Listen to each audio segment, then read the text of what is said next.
Hey, what is up guys? Welcome back to another video. And recently, I was looking for a wireless mechanical keyboard and got this Redragon Draconic K530 keyboard. I've been using it for almost 2 weeks now, and here is a short review for this keyboard.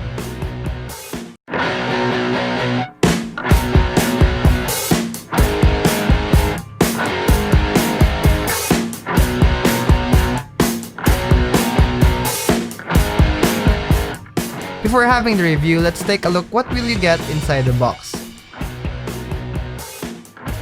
Upon opening the box, you'll see the Redragon manual, the detachable angled USB-C cable, 4 additional different switches, the keycaps puller, the switch puller, the keyboard itself supported with foam pads, and the Redragon sticker.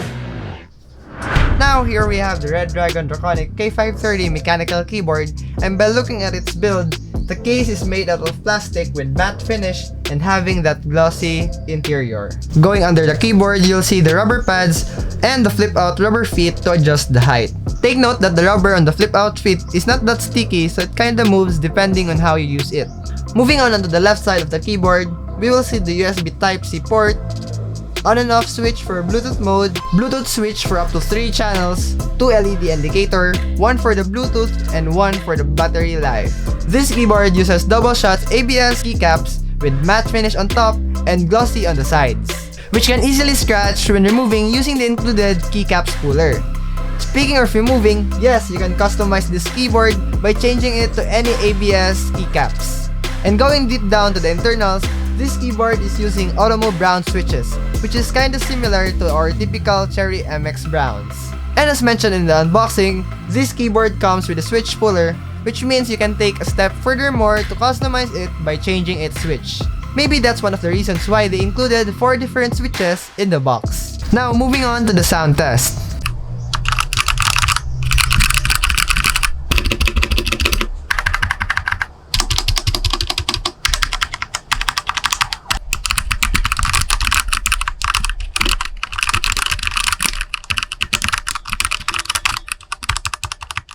I don't have the best mic nor audio recorder to record the sound of this keyboard, but yes, you have that. In my opinion, it's not that very loud, yet at the end of the day, it's a mechanical keyboard and you wouldn't expect a silent keyboard.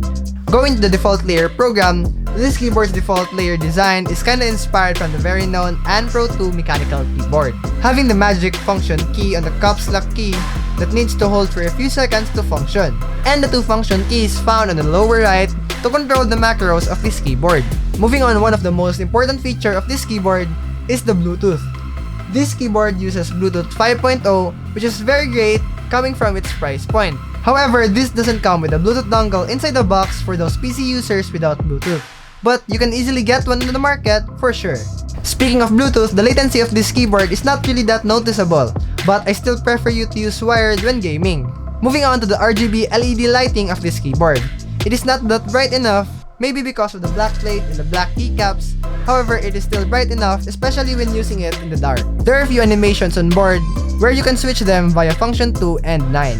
You can also change the brightness by pressing the function 2 and the plus and minus key. Also, the caps lock key has no color and stays color red when switched on. You can download their software for further customization. Inside the software, you can change different preset animations. You can choose from specific colors and change the brightness and speed. And you can save up to 3 presets. For its battery, it is said to have a 3000 mAh of battery, and I've been using it for almost 4 days and around 8 hours a day, and it still have around 30% of its battery. And last but not the least is the price tag. I got this keyboard for around 2,600 pesos or around 55 bucks, which is very great for the specs and the features you can get from this keyboard. And I got this keyboard from Sir Taktak Azarcon here in Cagayan de Oro City. So make sure to check his Facebook page for your PC parts, link down below. In conclusion, I recommend this keyboard for those who are having a wireless and a minimalistic setups like me. If you like this quick review, make sure to like this video, comment down below, and share it to your friends. Subscribe for those who aren't yet subscribed, and always look at the brighter side. And I will see you in the next video.